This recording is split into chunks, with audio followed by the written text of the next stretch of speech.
নিয়োগ প্রক্রিয়া বাতিল প্রসঙ্গে প্রতিক্রিয়া পুরুলিয়া তৃণমূল কংগ্রেস প্রার্থী শান্তিরাম মাহাতোর।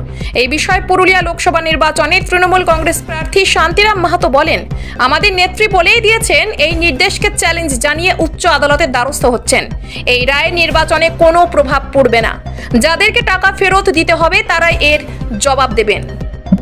দেখুন, আমাদের মাননীয় নেত্রী, মাননীয় মুখ্যমন্ত্রী, তিনি তো এই ব্যাপারে পরিষ্কারভাবে বলেই দিয়েছেন যে কি হতে যাচ্ছে, এবং সেই জন্য তিনি পরিষ্কারভাবে বলেই দিয়েছেন যে উচ্চ আদালতে তো যাওয়া হচ্ছে। কাজে এই ব্যাপারে মুখ্যমন্ত্রীর বক্তব্যই আমাদের বক্তব্য। দ্বিতীয়ত, এই চাকরি বাতিল নিয়ে কোনোরকম কোনো নির্বাচনে কোনো প্রভাব পড়বে না। একদম ভোটের সময়, একদম ভোট যেখানে সেই সময় একটা প্রভাব পড়ার একটা সম্ভাবনা না, কোনো রকম প্রভাব পড়বে না। এতে নির্বাচনে কোনো প্রভাব পড়বে না। বিভিন্নভাবে হয়তো বিজেপি বিভিন্ন রকম চক্রান্ত করছে, কিন্তু এতে নির্বাচনে কোনো রকম কোনো প্রভাব পড়বে না।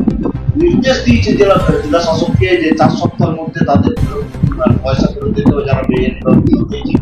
এটা যদি হয় তাহলে তো একটা সমস্যায় পড়বে যারা চাকরি পেয়েছিল বা চাকরি করছে।